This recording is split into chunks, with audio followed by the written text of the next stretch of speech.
Jumpa lagi dengan saya, Mr. Sorchan, di dalam channel pengembangan kepribadian atau mentoring self improvement. Pada saat ini kita di dalam konteks tell your story, ceritakan kisah kehidupan kita. Dan kita tahu prinsip di dalam hidup. Saya akan kasih tahu prinsip di dalam hidup selalu adalah tentang memberikan dan diberi, atau prinsip menemukan dan menghilangkan diri. Apa yang dimaksud dengan menemukan diri dan menghilangkan diri?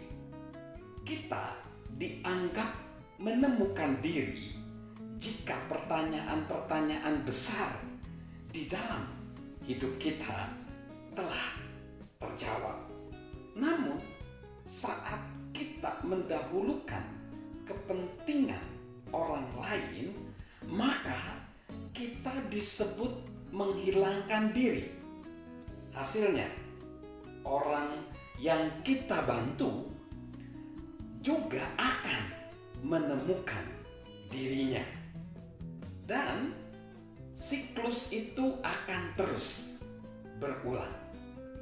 Jadi, ketika kita menemukan diri kita, siapa kita, tujuan hidup kita apa, dan apa peran kita di bumi ini, lalu kita menolong orang lain, dan orang lain nanti akan menemukan diri mereka juga.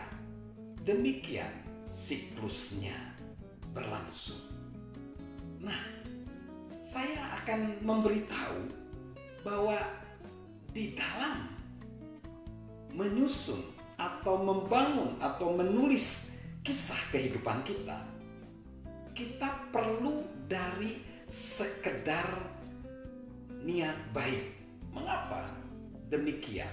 Sekedar niat tidak cukup. Ini sebenarnya dikutip oleh seorang sastrawan yang bernama Samuel Johnson. Dia bilang bahwa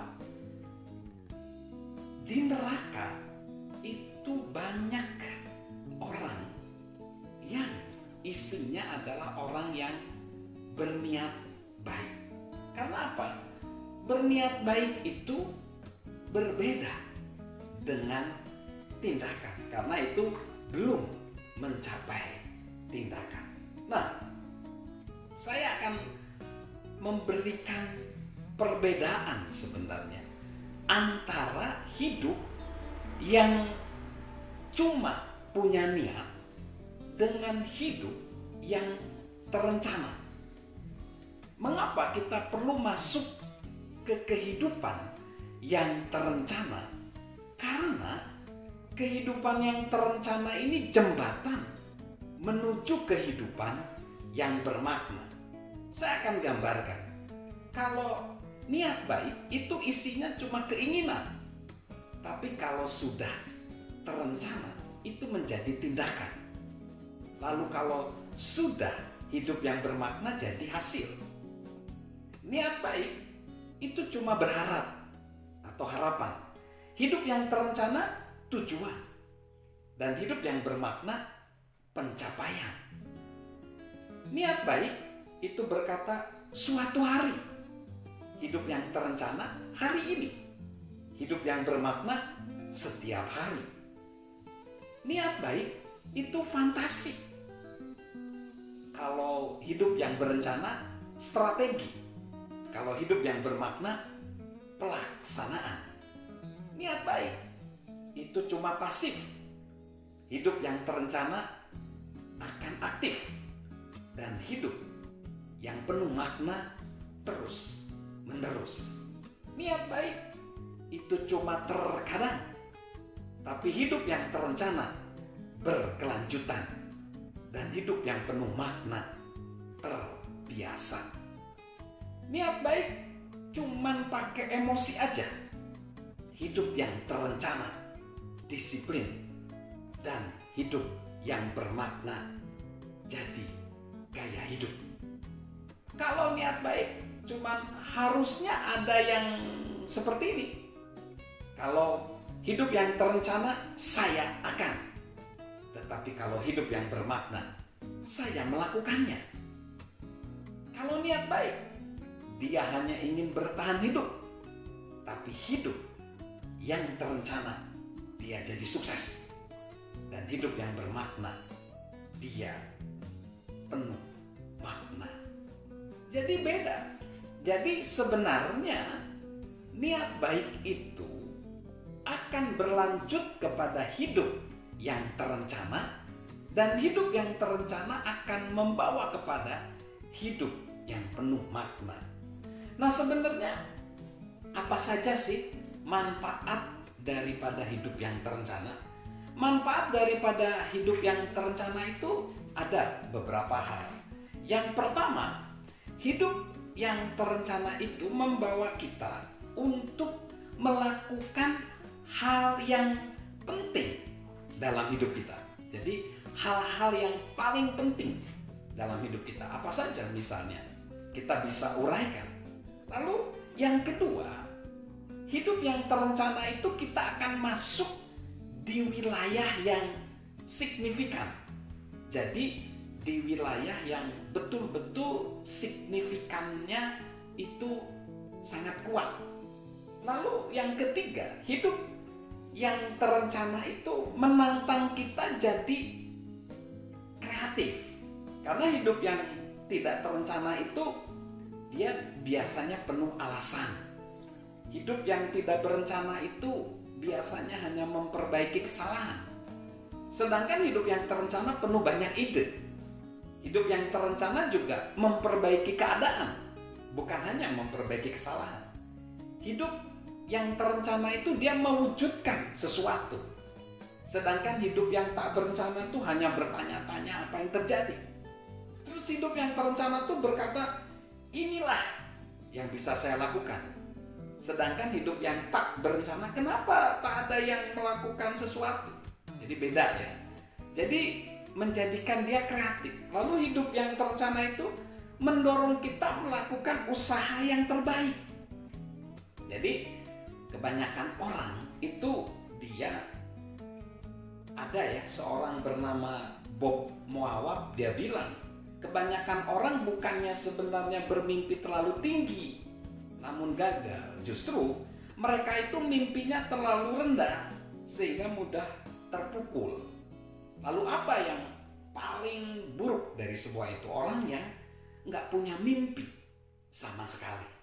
Jadi kita harus melakukan yang terbaik, ya. Selalu melakukan yang terbaik. Itu apa sih ya? Yang terbaik adalah kita melakukan untuk menolong orang, membantu orang, menginspirasi orang. Selalu begitu.